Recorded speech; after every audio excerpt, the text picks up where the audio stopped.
de Hola Latina, bienvenidos a un número más de estas charlas que tengo con gente súper interesante. Bueno, ustedes han visto algunas, hoy no es la excepción. Actriz, dramaturga de cine, teatro y televisión. Empresaria y fundadora de El Zócalo Bar Cultural. Una mujer admirable, talentosa, guapa, exitosa, comprometida. Bueno, ¿qué más les puedo decir? Porque la lista es muy larga. Estamos hoy por fin a punto de irnos al Zócalo Bar Cultural para entrevistar, para platicar más que nada con esta actriz maravillosa que es Marisa Rubio.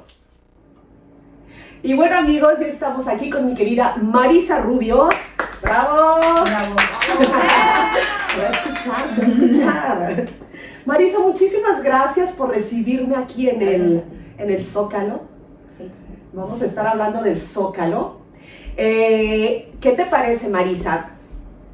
Apenas yo te puedo decir que te estoy conociendo, te estoy empezando a descubrir. Es cierto que llevamos mucho tiempo pues siguiéndonos en redes sociales, etcétera, pero hace muy poco que personalmente tengo el gusto de haberte conocido y me encantaste como persona. Y como sabes, este programa es para compartir a personas que inspiran, a gente chingona, y pues quién más que tú. Y es por eso que quise venir. Me voy a creer muchísimo que ¿verdad? todo lo que estás diciendo. Es muy bonito recibir esas opiniones de alguien. Efectivamente, estamos trabajando fuerte en este lugar. Yo también había visto lo que tú estabas haciendo. Nos pasa mucho a los mexicanos que estamos aquí y que tenemos proyectos paralelos. Sí. Sabemos de la existencia del otro porque nos vemos, nos seguimos, nos likeamos, nos apoyamos y de pronto un día ya te cruzas a la persona y la conoces finalmente. Sí. No, y fíjate que fue y parece que la conocieras desde hace mucho tiempo. ¿Y qué te parece si empezamos, como digo siempre, por el principio? Marisa, ¿dónde naces? ¿Cómo pasa tu niñez, tu juventud? Hasta que llega el momento que te inclinas al arte. Tú eres egresada del CUT. Sí, me acuerdo bien. ¿Y cómo pasa todo eso hasta llegar a Francia? Cuéntanos todo. Voy a tratar de ser breve porque esto, bueno, es una novela de varios tomos, ¿no? Pero vamos a hacer la entrevista por temporadas. Mi infancia. Yo nací en Mérida, Yucatán. Y viví en Mérida hasta los 23 años. Ahí es de mis estudios, la primaria, la secundaria, la prepa. Y comencé en el taller de teatro del Centro Estatal de Bellas Artes cuando tenía más o menos, yo creo que 9 o 10 años. Y empecé a hacer danza clásica chica, como a los 5 o 6. Y cuando iba a mis clases de ballet, yo veía que había una puerta en donde se la pasaban todos muy bien, y era el taller de teatro en la Escuela de Bellas Artes, el teatro para niños. Entonces yo le pedí a mi mamá que me inscribiera, le dije, me quiero ir ahí. No te puedo decir el impulso, no sé, yo dije méteme ahí, y mi mamá fue y me inscribió, y yo comencé a alternar mis clases de ballet con las clases de teatro, que terminando la clase de ballet me salía corriendo del salón de danza y me metía a la clase de teatro, etcétera, ¿no? Y después yo me di cuenta que yo no era muy buena para la danza clásica. Fueron buenas bases, pero no era lo mío, definitivamente, pero el teatro sí. Entonces ahí me quedé un buen rato, yo creo que unos 2 años o 3 años, incluso hasta más. Yo regresaba ahí a tomar las clasecitas y a estar y comencé a hacer obras de teatro de niña y me las tomaba muy en serio. O sea, de verdad fue algo que llegó, una actividad que cuando la tomé y la descubrí, me sentía muy feliz jugando a hacer otros personajes, jugando al teatro, el grupo, el ambiente.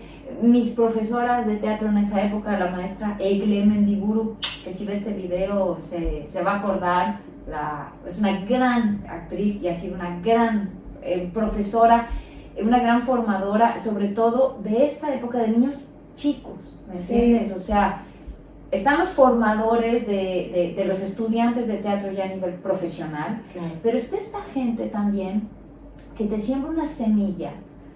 En algunos vamos a llegar a lo profesional, algunos va a ser un ingrediente muy importante para sus vidas cotidianas, para etcétera. El teatro siempre es bueno. Claro. Es bueno un taller de teatro para niños, para adultos, para lo que sea. Como dicen, que el teatro debía de estar incluido en la canasta básica, ¿no? Absolutamente, porque aprendes todo. Trabajas tu memoria, trabajas en grupo, juegas, te desinhibes, hablas en público, accedes a la literatura, porque los cuentos, por ejemplo, los cuentos clásicos, los cuentos de los hermanos Grimm, todos esos cuentos clásicos que se han traducido en obras de teatro para niños, esos fueron los primeros contactos que yo tuve. Mi primera obra de teatro de mi vida fue El Mago de Oz. Y en la secundaria me topo con una maestra de español que fue una mujer increíble, la maestra Elda Sosaya, que siempre la voy a recordar con mucho amor, porque era una profesora de español, pero además muy amante del teatro y muy amante de la poesía. Sí. Entonces la maestra confabulaba para tener siempre un proyecto que involucrara la poesía coral y cuestiones con el teatro, con la danza. El hijo de la maestra, David Lizárraga, gran coreógrafo yucateco, si ven este video les va a gustar también. Entonces, esos fueron 3 años de secundaria en donde yo ahí me iba a meter y tuve la suerte de que en la escuela donde yo estaba, una escuela pública, la Federal 1, había muy buen material, muy buen material humano. Había gente, éramos jovencitas y jovencitos y había mucho talento. Luego viene la preparatoria donde no hubo mucho movimiento en la preparatoria, empezaron los novios, los celos, las historias. Si ustedes quieren hacer teatro y tienen un novio que les cela, o que la cela o lo cela, córtenlo. Ya. O sea, desháganse de ese personaje porque no es bueno. Claro. Entonces, después pasa el tiempo, yo ya estaba un poco más grande, 18, 19, 20 años, y me invitan a hacer proyectos independientes, creadores jóvenes, gente que hacía teatro. ¿Esto todavía pasa en Mérida? Mérida, todo en Mérida antes de los 23 años. Y empiezo a hacer obras de teatro independiente y me accedo también a otros proyectos con gente profesional, pero yo estaba más chica y yo no tenía una formación profesional, entonces formamos un colectivo en donde hacemos un espectáculo que se llamaba Gran Bataclan, que era una cosa preciosa y que hasta la fecha pienso en ese proyecto y pienso en los proyectos que he hecho en este momento y tenía una calidad que no compite para nada. O sea, no quiero decir compite para nada, ¿qué quise decir? Quiero decir que no le pide nada a los proyectos que he hecho en este momento de mi vida, de lo bien que estaba estructurado, de lo bien que estaba hecho, de la gente maravillosa con la que estaba yo trabajando, a Freddy, Alejandra, Gerardo, Carlos Jaime, Willy, Gabriel. Bueno, es una bandota, ¿no? Que si ven este video también se van a y bueno, esa fue una parte que lo que va haciendo fue que como que va calentando ahí un motor, y de ahí me salgo de Mérida y me voy al Distrito Federal. No tenía así la visión clara de me voy a ir, me voy a meter a la escuela. No, yo me iba un poco a la aventura, buscándome mi propia vida, buscando mi propia identidad. Llego al Distrito Federal y pasaron 2 años para que yo entrara al CUT. O sea, no es porque necesitaba establecerme, necesitaba entender cómo funcionar, poder hacer, o sea, llegar a definir lo que te gusta hacer y apostarle a eso. Porque pues mucha gente no hace lo que desea profundamente porque cree que o no es suficientemente bueno o que no va a ganar suficiente dinero o que no va a poder subsistir de eso. Mucha gente en algún momento me dijo, te vas a morir de hambre. Ese es el mantra de los artistas, ¿no? Eso siempre, te vas a morir de Yo hambre. puedo decirte que he comido bastante bien, ¿no? Desde que decidí lo que decidí, he viajado, he trabajado, he vivido y he sobrevivido, ¿no? Pero una de las cosas, ya para avanzar más con la historia, más agradables que me pasaron en mi vida fue llegar al CUT. La llegada al CUT, ¿qué te parece si vamos a hacer una pequeña pausa y regresamos para entrar ya en esta nueva etapa que se puede decir que fue un parteaguas en tu vida, porque ya fue donde empiezas realmente una vida profesional en, pues ya en otras ligas, que es en la Ciudad de México, en el CUT y todo eso? Nos vamos a ir a una pequeñita pausa. Estoy con Marisa Rubio desde el Zócalo. Quédese con nosotros.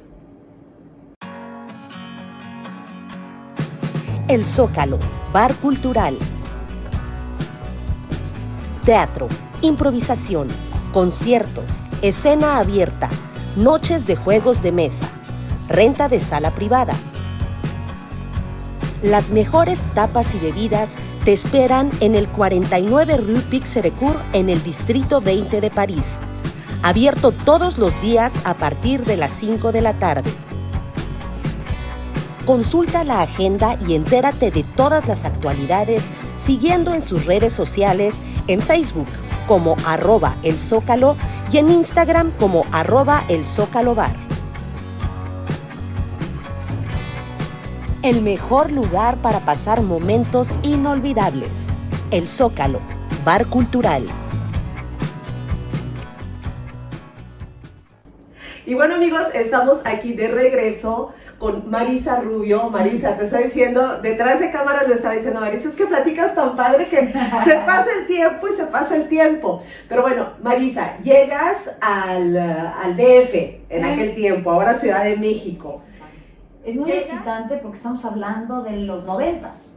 Entonces, yo tenía 20 y pocos años, estaba muy deseosa de conocer, de vivir, todo era muy intenso. Eran unas épocas bien padres en el Distrito Federal. Yo siempre le voy a decir Distrito Federal porque para mí eso, así le digo, ni modo. Y conocí gente muy interesante, conocí músicos, conocí actores, conocí X, o sea, es decir, estás ahí, tienes 20 y pocos años, todo está ocurriendo, fiestas, etcétera. Bueno, ¿qué te digo? Y de pronto, en algún momento, digo, detalles más, detalles menos, me topo con la convocatoria para el ciclo 96, el año 96, para entrar a la escuela de teatro, al CUT. Y veo la convocatoria y en ese momento yo dije, es ahora o nunca. Es ahora o nunca, y es esta oportunidad o ninguna, porque para mí era determinante. Era difícil el acceso en esos momentos, audicionaban aproximadamente 400, 500 personas, se entraba a un propedéutico en donde recibían a 50, y de esos 50 pasábamos por un embudo y entrábamos a la generación 15 estudiantes. Una escuela con rigor, una escuela con un acceso reducido, una escuela de tiempo completo, desde las 8 de la mañana hasta las 5 o 6 de la tarde, con un enorme compromiso, y que al ser 15 estudiantes, las clases eran de 2, de 3, de 4 horas cada clase. Te iba a tocar. Te iba a tocar exponer, presentar, hablar, hacer tu resumen de tu lectura. En ese primer propedéutico era muy duro, era un libro por semana, cada profesor, vamos a leer este libro y vamos a discutir. Entonces empezó a llegar material de peso, literatura pesada, ¿no? Entonces era duro, pero al mismo tiempo te juro que yo sentí que llegué a donde estaba mi tribu. O sea, me sentí que... Como pez en el agua. Como el patito feo, ya ves que hay un momento Sí. en la historia, bueno, Sí, se sí. siente así como que, bueno, yo que en ningún lado y estoy feo para todo el mundo, ¿verdad? Que no era el caso, pero un poco así, hasta que te encuentras con los otros que son como Que tú, son como tú, claro. que venían de la provincia, que les costaba un montón de trabajo, que se estaban matando por entrar a esa escuela, que habían soñado, o sea, entonces ya te juntas con esa gente y finalmente, bueno, pasa el propedéutico y llega el día en que vas a ver la lista, si nos quedamos. Se hace la lista, veo mi nombre en la lista. ¿No te pasó que ves tu nombre, te vas? A ver, no me confundí. No, lo vi como 4 regresas. veces, sí. Pero vi como... sí era, a ver, ¿qué decía hasta arriba? Si era aceptados o no aceptados. Sí. A ver, pero... Todo eso se convierte como en una ritualización de mi llegada, el pasar la prueba, la gran prueba, luego permanecer. Esos exámenes eran de sudar frío. Viéndolos a la distancia, digo, pues bueno, no estaba tan difícil, nos estaban enseñando lo que nos tenían que enseñar, pero la forma en la que nosotros lo vivíamos era tan fundamental, tan trascendental, tan importante, que fuera hecho con toda nuestra, con lo mejor que teníamos. Y yo tuve la fortuna además de pertenecer a una generación talentosísima, talentosísima. Mis compañeros de generación son actores que tienen carreras brillantes en México y fuera de México, y ser parte de esa familia, o sea, ser parte de esa camada es algo que también me inspiró mucho y me ha dado fuerza para seguir en el proceso. Y bueno, se termina la etapa formativa y comienza la parte profesional. ¿Cómo empieza eso? ¿Cuántos años después? Inmediato. Inmediato. Sí, porque de hecho, terminando, graduándonos, pasamos a un montaje, por ejemplo, un Shakespeare que hicimos con Mauricio García Lozano, que lo dirigió, con un ensamble de músicos que era exquisito, con el vestuario de Jerry Bosch, con la iluminación, me parece, no quiero decir tonterías, pero nos iluminó Víctor Zapatero, la escenografía, no sé si Víctor hizo la escenografía y Jorge Ballina la luz, no me acuerdo muy bien, no quiero fallar en eso, pero era un equipo de sueño con mi generación, Juan Carlos Vives en el movimiento escénico, y dimos una temporada en el Granero, y después de esa temporada, que nos fue fantástico, nos fuimos de gira por no sé cuántas ciudades. Y ahí comenzó un proceso muy grato con el teatro universitario, con el teatro, con las instituciones de Bellas Artes, el teatro institucional. Ahí arranca. Después viene, empiezo a hacer más teatro independiente con directores también muy importantes en la historia del teatro contemporáneo. ¿Y la televisión llega a tu vida? Fíjate que voy a decir esto, creo que eso no lo he contado, o sí lo conté, pero no sé, lo voy a contar otra vez. Cuando yo estaba graduándome en el Teatro Juan Ruiz de Alarcón, nos daban 30 funciones para después darnos el diploma. Entonces, en una de esas funciones se aparece un director de casting de Televisión Azteca que fue al teatro, vio la función, me esperó después de la función y me hizo una proposición. Tuve la suerte de que pasara, y que me fueran a ofrecer un personaje. ¡Qué padre! No, ¿Por qué no? Porque no lo acepté. Oye, ¿cómo va a ser? ¿Pero por qué? ¿Por qué era televisión? No lo acepté porque tenía muchas ideas teatreras en mi cabeza y porque estaba muy nerviosa, creo, no sé, no lo acepté. Era porque estaba muy metida en ese momento en mi proyecto de teatro. Había yo comenzado a hacer teatro con otros grupos, o sea, estaba yo solicitada con otros proyectos. Y si yo aceptaba eso, tenía que ir con todos los teatreros con los que estaba trabajando, decirles, ya no voy a poder continuar porque me salió una oportunidad en la televisión. Y no me salió. O sea, me sentía tan responsable. No fue la primera vez que yo tomé ese tipo de decisiones. No fue la única. Luego, con el paso del tiempo, me súper arrepentí y me quise dar de topes en la cabeza porque era un personaje bueno de además una telenovela que se hizo legendaria. Entonces, ¿no haces televisión? No en un principio. ¿Te quedas no en un principio, me quedo haciendo teatro un buen tiempo y después me consagro mucho al teatro, me entrego mucho al teatro. ¿Y qué pasa? Pues que el teatro no da para vivir muchas veces y que empiezo a tener unos problemas económicos tremendos y llego a un punto de ver la renta, de estar medidísimo, o sea, de que el teatro, y me peleé con el teatro.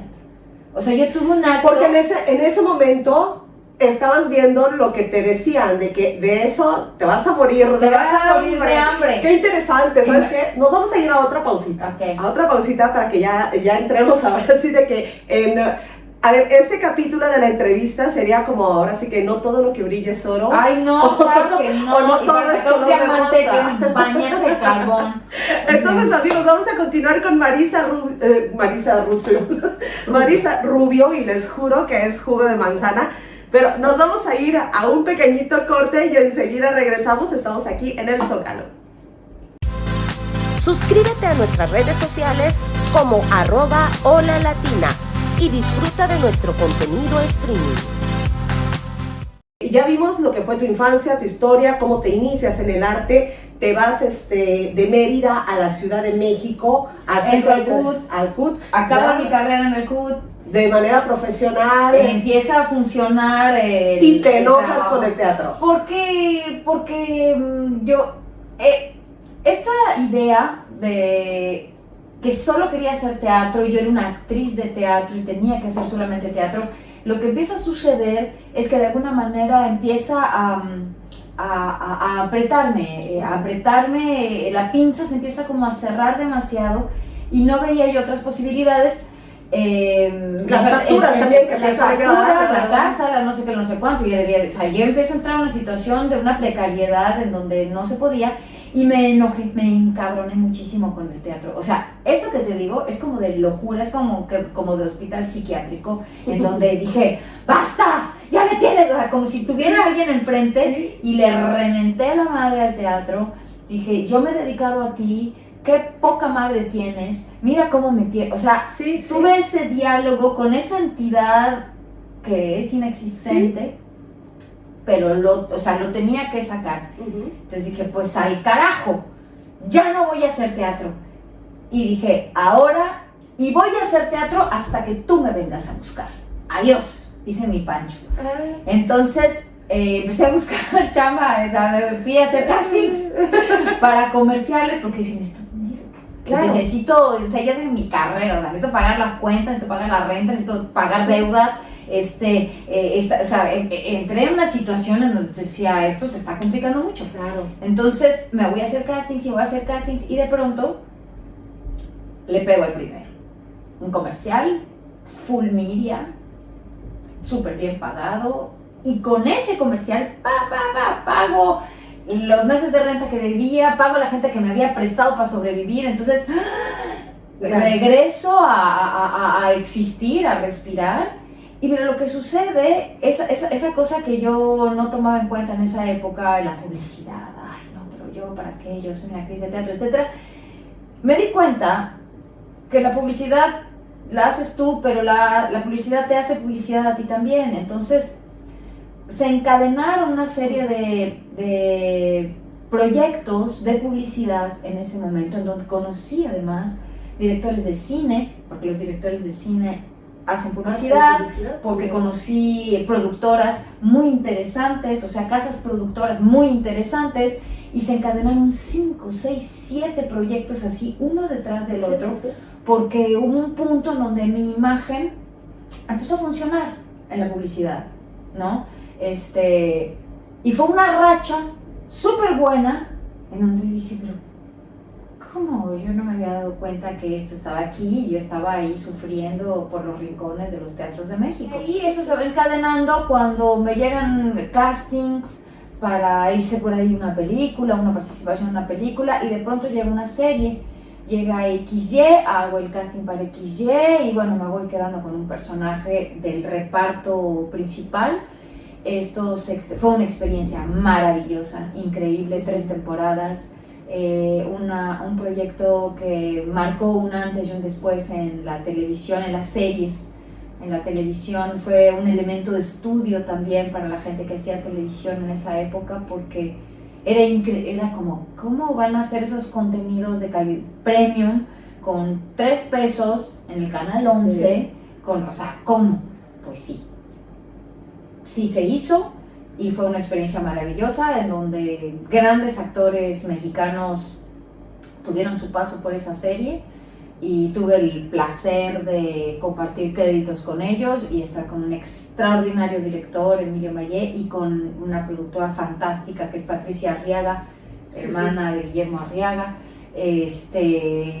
Una cosa realmente increíble, ¿no?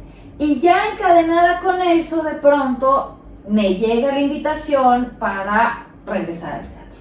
Pero entonces regreso al teatro, invitada por Ocesa Teatro, y hacemos Toc Toc, con un reparto, el primer reparto de Toc Toc, Héctor Suárez, Macaria, Roberto Blandón, entonces paso ahí como a otra liga del teatro, que es la industria teatral mexicana. Muchas funciones, mucho trabajo, mucho movimiento, un training fuerte, mucha exposición. Esta exposición va trayendo otras nuevas invitaciones, claro. A otra película que hice después, etcétera, etcétera. Y en una de esas tengo un espacio, empiezo a viajar, porque yo no había viajado porque había sido pobre y porque no tenía tiempo y porque mi cabeza todavía no se abría lo suficiente como para romper el cerco de lo inmediato, de lo que tengo que hacer, de mi ensayo. O sea, todo se quedaba en un perímetro más corto. Entonces, cuando empiezo a ampliarme en ese sentido, se amplía todo, la cabeza, los horizontes, las perspectivas, todo. Entonces empiezo a viajar, yo voy a Argentina, voy a Nueva York y a ver teatro. Entonces empiezo a darme lo que siempre quise darme, o sea, a nutrirme de eso que yo tanto amaba y que ya con los frutos de mi trabajo estaba pudiendo hacer, ¿no? Y también hago un viaje a Europa, y me voy a España, y me voy a hacer no sé cuántas ciudades de España, y a caminar, y a ver, y vengo a París, y entonces en París, y ahí conozco a un señor, en ese viaje, ¿no? En donde mi vida en México estaba así de revolucionada, cuando hice una pausa para hice un mes de vacaciones, me fui a España, era España y Francia no tenía tantas ganas de venir a Francia. ¿De veras? Porque no hablaba francés. Entonces, como no hablaba francés, me daba miedo. Ya digo, esas personas que yo no hablo su idioma. Y como yo era parte del turismo que cree todo lo que le dicen, en donde no les hables en inglés porque te van a escupir los ojos, porque no les... Todas estas leyendas urbanas Entonces yo tenía miedo de venir. Yo intenté cancelar ese viaje, así de, como que se está complicando y ya no voy. Y una amiga, actriz catalana, con la que estaba yo en comunicación, de hecho yo iba a pasar unos días en su casa en Barcelona, le dije, no, ¿sabes qué? Voy a cancelar. No, tú no, París es París. Y tú eres una actriz y tienes que pasar, tienes que conocer qué te pasa, pero es que no me siento bien, creo que tengo todo. O sea, una onda así. La cosa es que me dijo, no, ¿qué te pasa? Tú vete al avión y deja de estarte quejando. Entonces yo estaba cagada de miedo porque pues era un país, como esos países a donde te vas a meter y pues no sabes muy bien si te vas a poder desenvolver.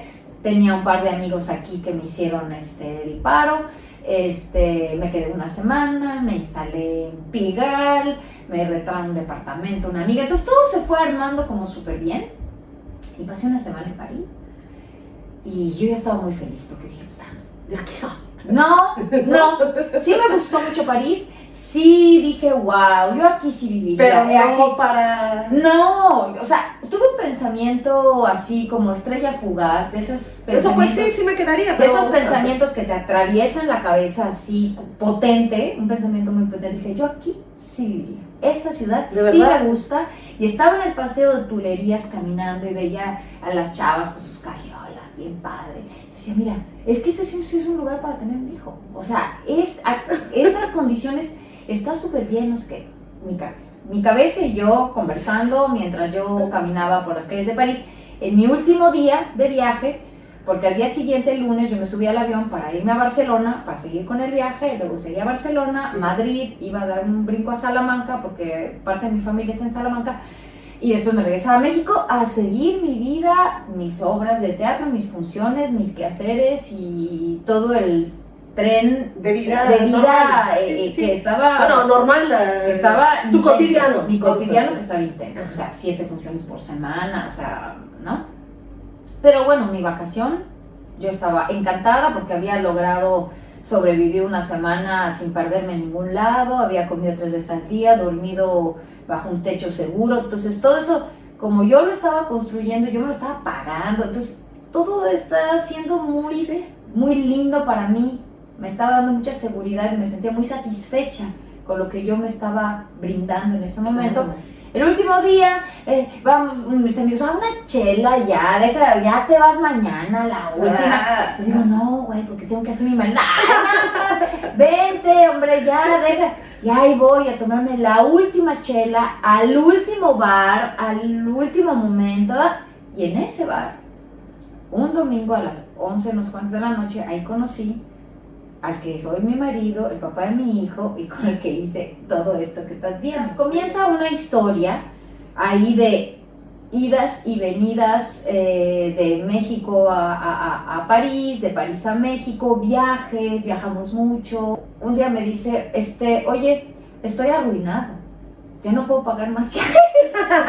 Entonces me dice, hay que, ¿o qué? O nos arruinamos juntos en un solo lugar, o qué, porque ya la relación era así, de cada 2 meses, cada 3 meses, pero es caro, hay que decirlo, o sea, sostener una relación así, sobre todo se necesita presupuesto. Sí. Entonces, bueno, se van tomando las decisiones y decidimos establecernos aquí también. Y yo me empiezo a plantear la posibilidad de salirme de México, cosa que a mí era mi espacio de trabajo. Yo me había jodido 20 años trabajando para construir cosas, para estar, o sea, todo eso no era un capital canjeable, o sea, que como vas a una casa de cambio y cambio mis pesos por euros y ahora cambio mis 20 años de trabajo en México por no sé qué, olvídalo, o sea, yo hablaba español y yo era una actriz hispana con experiencia y con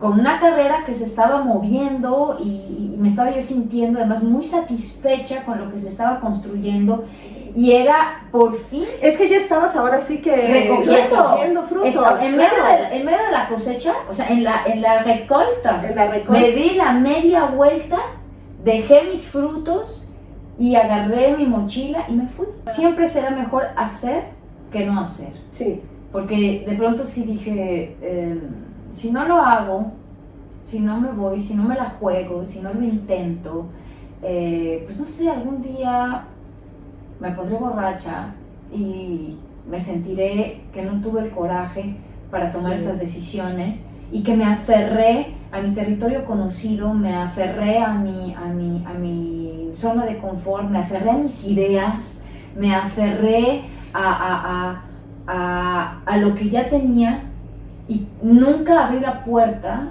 a ver si yo era capaz de hacer otras cosas. Había otro factor que también considero interesante comentar.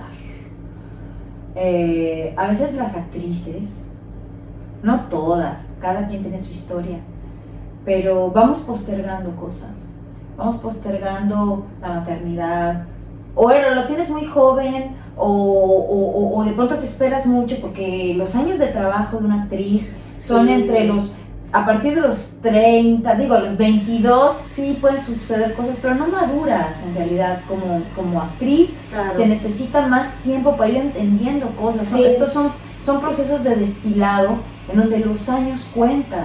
Sí. ¿no? O sea, el tiempo cuenta. Entonces, las cosas iban llegando con los años.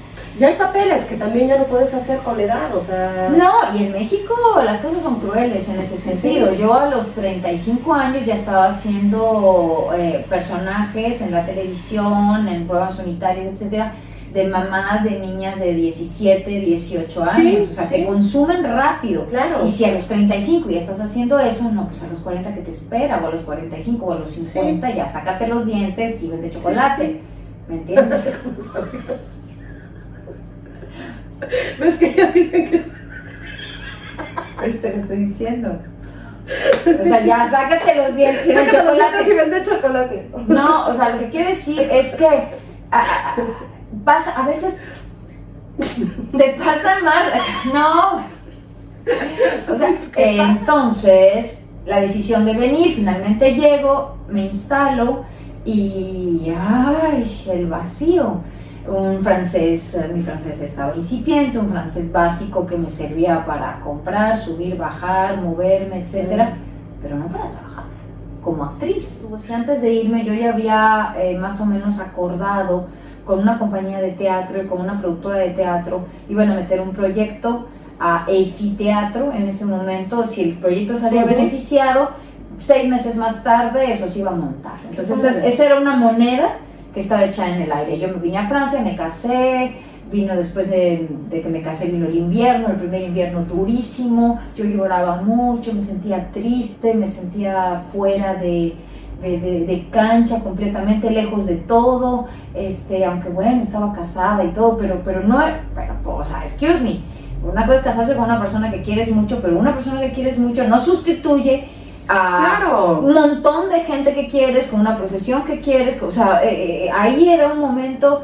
Y también decía, no, agarro mis cosas y me voy a México. Y decía, y si me regreso a México luego me voy a sentir mal por no haber aguantado ni 6 meses de afrontar el golpe duro. Sí, Eso, sí, que es el momento de la de adaptación. adaptación. Entonces, pues, me llega una llamada de México, nos dieron el apoyo. Entonces vamos a montar esta obra y tú eres parte del reparto, entonces vente para acá, y entonces me pagan un boleto, me vuelan a México, yo tenía todavía en México, porque no había hecho los últimos trámites no los había hecho, es decir, no había dejado el departamento, lo tenía rentado, mi coche estaba guardado, no sé, estaba todo ahí. Ajá.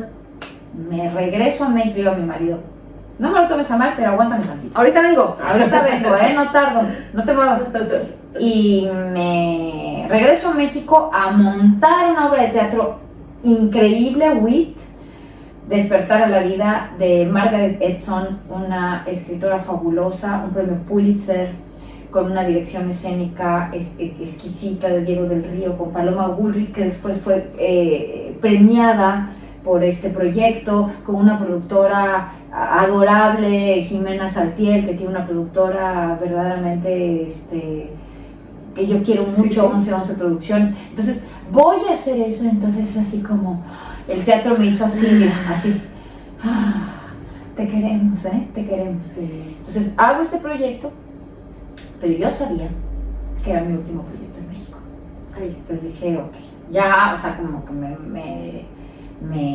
me nutrí un poco de eso que tanta falta me hace, pero esto es para agarrar aire, así lo pensé, esto es para agarrar aire, para regresarme allá y tener fuerza para aguantar, y ya estoy viendo de cómo vienen los trancazos, ¿me entiendes? Entonces ya cuando me regreso digo, pues ya vámonos por el hijo, por establecer el proyecto para que yo entonces pueda después ver cómo, o sea, puedo poner todas las piezas para saber después cómo moverlas. Sí, cómo sí, moverlas. o sea, eso yo ya no lo podía postergar más, porque paralelamente con esto yo ya quería ser mamá. Sí. Porque ya tenía que ser mamá y porque ya era algo que no podía esperar, ya yo no dormía pensando quiero ser mamá, o sea, ya era una cosa, cuando te tardas mucho en tomar la decisión y poner todos los elementos ya para que se haga, Sí, y a veces la solución de cómo llevar las cosas las tienes precisamente cuando ya lo tienes, ya estás ahora sí que en la realidad de la situación. Entonces ya sabes cómo acomodar y cómo poder hacer todo. Y después me di cuenta también que en México a lo mejor yo no hubiera sido mamá. porque tenía tanto que Se hubiera hacer, absorbido. porque yo me entregué en cuerpo y alma al teatro, a mi profesión, y cada vez lo voy a decir, después de este proyecto lo hago, después de este proyecto. Entonces llega un momento en donde me di cuenta que inconscientemente yo me salgo del territorio, salgo de la cancha, me autoexilio de la cancha para poder atender algo que mi alma me pedía con fuerza. Entonces llega mi hijo, entonces bueno, ya maternidad, y paralelamente con la maternidad se lanza el proyecto. Fred quería desde hacía mucho tiempo atrás, o sea, yo quiero tener un bar, y lo cacareaba, porque un día voy a tener un bar, entonces ya sabes, ¿no? Como bueno mexicano, pues ya, pon tu bar, ándale, ya, órale, ¿qué tanto andas? Pon tu bar, ándale. Y que vende la casa. Dice, pues ahora voy a poner el bar. Y yo así de, pues, y yo así. ¿Y tú? Y no, ¡Era mentira! No, yo dije, órale, pues está bien. Y tenía un socio, entonces empiezan a armar aquí las cosas, empiezan los trabajos, se encuentra este lugar. No estaba planificado de que yo fuera parte integral de este proyecto, porque había un primer equipo de gente. Ese primer equipo, cuando se plantea cuál era lo que queríamos hacer, simple y sencillamente dijeron, eso no va a funcionar. Así, eso no va a funcionar. No, pues eso es de bar cultural, o sea, ¿eso qué? O sea, no, hay que hacer un restaurante, hay que vender comida, no sé qué. Y la cuestión es que hubo ahí un choque y una fractura definitiva, y de un golpe desaparecieron en 3 meses 5 trabajadores. Adiós, o sea, se fueron y nos quedamos Fred, mi esposo, y yo, y un niño de 8 meses en mis brazos. Así. Recuerdo el día que estábamos solos aquí. Dije, no, pues hacemos frente a esa ruptura, entonces nos hacemos cargo. Pero ¿qué sucede también? Sucede que pues vamos aprendiendo en el camino, que nos cae un peso enorme con un bar de noche, con un niño chiquito de pocos, digo, no tenía ni 1 año, creo, 9 meses, una cosa así. Entonces, pues viene un peso, y tú dices, lo dices muy bonito, decides ser empresaria. No lo decidí. Es que no lo decidí. Vino. Llegó así, me encuentro esto, y bueno, el Zócalo es un bar familiar, pero no estaba pensado originalmente para ser un bar familiar. Se convirtió en un bar familiar de tanto tiempo que pasábamos juntos aquí, de tantas manos, se necesitaban las manos, o sea, teníamos como familia china, trabajando todos juntos, ¿me entiendes? El hijo de mi esposo, después pasaron los años, Hugo cumplió 18 años y ya podía estar trabajando con nosotros, trabaja con nosotros. Pero eso es una construcción, o sea, se convirtió el Zócalo en un proyecto familiar. Ajá. Pero te hablo de cómo este proyecto nació, que se planificó de otra manera. O sea, yo mucho tiempo dije, pero esto es nada más temporal, o sea, apenas esto se estabilice, yo ya me voy a hacer otra cosa, porque yo soy actriz, entonces tengo que ir a hacer castings, a buscarme la vida. Bien, siempre con un pensamiento paralelo, claro, de sí, nomás lo ayudo tantito y ya me voy a hacer otra cosa. Se produjo una primera obra de teatro aquí, después yo me puse a escribir, paralelamente también así, escribiendo en la madrugada, cuando mi hijo ya se había dormido, cuando ya había acabado mis quehaceres del Zócalo y la comida estaba en los refrigeradores, yo me iba a escribir. O sea, regresé. Y es interesante que volvamos a este punto, a los sentimientos que tenía cuando estaba en el CUT. Algo que nunca he podido calmar es mi necesidad creativa. O sea, esa nunca he podido decir, bueno, yo fui actriz antes y antes hacía teatro. Ahora que tengo el negocio, bueno, el niño, el negocio, o sea, hay miles de razones para decir que no hay tiempo, o sea, me sobran motivos para decir que no tengo tiempo de crear nada, porque aparte es complicado. Lo más duro es no ejercer lo que más me gusta hacer, y me doy cuenta también que ese ejercicio de lo creativo es mi punto de equilibrio personal. Sí. Si no lo hago, me convierto en una persona muy incompleta desagradable. Y muy desagradable, o sea, me empiezo a molestar y a decir, y a estar de mal humor, y necesito acompañarme de un proceso creativo para estar en equilibrio, ¿sí?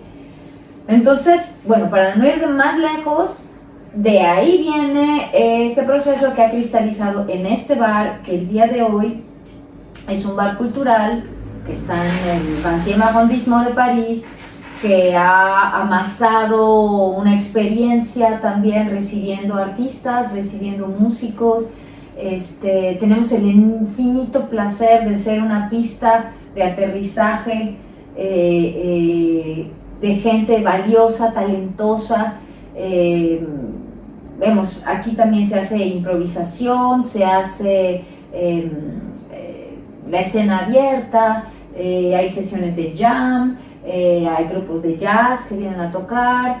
Siempre tenemos algo para ofrecer a nuestros clientes, que son también nuestros amigos, porque este es un bar de quartier con vocación internacional. Aparte hay unos ponches que hacen, son Sí. deliciosos. Ya van a llegar la nueva generación de Rome Arrangé, que son de 6 meses de maceración, hechos por nosotros, y son, pero con calendario, 6 meses de maceración. Tenemos las bebidas también de nosotros, el Socalito, que es una bebida ya, gente que viene así de, vengo por mi Socalito, o sea, que vienen por el cóctel, no me digas. que es el cóctel de la casa y es el show de la casa. Entonces, eso también requiere tiempo de instituir. Hubiéramos hecho la entrevista en la tarde para poder echarnos unos socalitos, no en la mañana. Pero en realidad es como más temprano ahorita, ¿no? O sea, No, ahorita es muy temprano, ahorita ya por... No, hombre, ahí no va. Ahorita es muy temprano. No, en Japón ya son las 3 de la tarde. Ay, de veras. No, ya por principio, yo digo, nunca antes de las 12 del día, por principio. Pero ya son más de las 12 del día. De verdad, No ay, sé. no lo puedo creer. Acabas de hacer una serie Sí. muy, muy padre que está saliendo por Apple TV. Apple TV. Sí. Ahorita está la serie en plataforma. Fue un proyecto que también surgió de manera inesperada. Llamadas telefónicas, ¿Cómo se llama? El título es en inglés, ¿no? Now and Then, ahora y entonces. Sí, es Now una and Then. serie que es una coproducción americana de Apple con producciones Bambú, que Bambú es una productora española, que son los que hicieron Las Chicas del Cable, Altamar, sí, o sea, es Altamar, esa productora. Creo que está teniendo mucho éxito. Ya hicimos la primera temporada. No sé qué sigue, porque en realidad nunca lo sabes, ¿ah? O sea, No, es sí. decir, ellos, la gente de la producción está decidiendo, están viendo, y yo me enteraré qué sigue Sí, en el futuro. Yo estaba pensando así, porque mientras tú me platicas, o sea, yo es como que tuviera 2 cerebros, o sea, no por muy inteligente, pero yo creo que hay un loquito que está al mismo tiempo que uno te está escuchando y el otro está sacando conclusiones y está así bien, bueno, bien a todas las personas que habitan acá, como dice mi marido. Estaba pensando, cuando me estabas diciendo, por ejemplo, de que cuando decidiste venir a Francia, que lo estudiaste mucho, porque allá ya estabas en un momento muy, muy grande, o sea, me estás diciendo ya los actores con los que estabas trabajando, un Héctor Suárez, una Macar, o sea, ya estabas a ese nivel, pero que tú decías que estabas completamente consagrada al teatro. De otro lado, me platicaste que tú querías tener un bebé, que querías tener una familia, que al mismo tiempo querías conocer otro país y todo. Es que estaba difícil armar todo Pero eso. ¿sabes qué es lo padre, Marisa? Que ahorita, en este momento, cuando tú te paras, o sea, ahorita paramos todo, Marisa. Estamos Marisa y Claudia aquí. Marisa ahorita tiene su teatro como a ella le gusta. Estás trabajando o sea, tienes lo que tú puedes crear aquí tuyo, ¿sí? Tienes trabajo, por ejemplo, en esta serie. Llegó, sí. Entonces también te estás realizando con grandes actores. Tienes a tu bebé, tienes a tu esposo, estás en otro país y aparte eres empresaria en un lugar que te refleja, en un lugar que te gusta. mana, tienes todo, güey. ¡Qué chingonería! O sea, tienes todo. Y en un momento de tu vida que estás guapísima, que eres súper activa, que, güey, o sea, yo solo te voy a dar un consejo. Date cuenta de este momento de tu vida y vívelo, porque yo creo que, espero que no, ¿verdad? Pero yo creo que estos son los momentos de la vida que tú puedes recordar cuando en los buenos tiempos, ¿sí? ¿Por qué te lo digo? Uno no sabe, las pinches pandemias, todo eso, uno no sabe cuándo puede terminar. No, o cualquiera de nosotros, la vida es muy frágil. Y ahorita, muy frágil. Ahorita date cuenta, tal vez no tienes solo un teatro lleno con no sé cuántas representaciones, pero tienes de todo mucho. Porque ni siquiera se diga de todo un poco. Tienes las dosis de todo lo que te gusta hacer, de todo lo que amas hacer. Tienes la dosis perfecta para poderte dar el lujo de tener una vida completa con todo lo que te gusta. Qué chingón lo dijiste. Oye, es que yo quiero ser tú. Yo quiero ser tú cuando sea grande. No, pero es que lo dices muy bonito y te agradezco mucho este retour que me das, porque a veces estamos muy metidas en el corre-corre. Tú conoces la vida aquí en Francia, sabes las carreras que uno hace, sabes la multiplicidad de tareas, sabes... Y lo difícil que es salir adelante en un medio francés.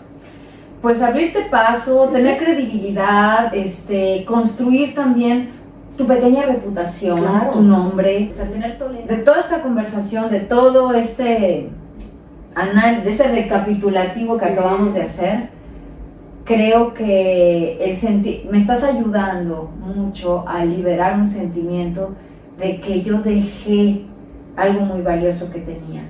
Ese es un sentimiento que me ha acompañado mucho tiempo, de la nostalgia de lo que quedó, y pues como yo estaba todo el tiempo dedicada a esto y ahora, bueno, me abrí otras cosas, qué bueno que las hago, pero en realidad no, o sea, la mente... Y lo que me está sucediendo ahora es que me estoy plantando y estoy dándome cuenta que hay muchísimo trabajo hecho y que todo lo que he construido voluntaria o involuntariamente lo he hecho con todo mi corazón y con todos mis deseos. Entonces es un momento muy bonito porque me estás ayudando a tener una aceptación total del momento que estoy viviendo. Ay, gracias. No, es la verdad. Y bueno, amigos, yo le doy muchísimas gracias, Marisa, de haber compartido, pues, ahora sí que de haber compartido tantas experiencias tan bonitas, y ahora sí que este camino de felicidad, de lucha y de superación que has tenido delante de todas las cosas, adversidades, decisiones. Ojalá esto inspire a muchas personas que nos están viendo. Híjole, sí. Había gente, cuando estábamos armando todo esto, que decía, es que no van a poder. No van a poder con el niño, no van a poder con el niño, con el bar. ¿Cómo vas a sacar tu carrera? ¿Cómo van a hacer eso? O sea, no embonaba, no había forma. Lo único que yo diría es que si su corazón lo pide, dénselo. Porque la vida da las formas, las maneras, genera las oportunidades si uno realmente las quiere y las busca y se mantiene firme. No claudiquen. Bueno, te vale retirarse y decir, claro, pero que sea decisión de cada quien, no porque te dijeron no te va a salir, no lo hagas. Sí, no, y ahora sí de que también, si no sale, también es una enseñanza. No pasa nada. Entonces no pasa nada. Y bueno, amigos, yo los invito entonces a venir, los invito a seguir en sus redes sociales a El Zócalo como @elzócalobar, en Instagram y en Facebook como @El Zócalo con K. Exactamente. Y bueno, también aquí a Hola Latina, @Hola Latina, en todas, es así, en todas es lo mismo, en YouTube, en Facebook, en Instagram. Y bueno, yo los invito a seguirnos también y yo les digo hasta la próxima. Y soy Claudia Olvera, besitos. Adiós. Ay, es que somos unas comadres.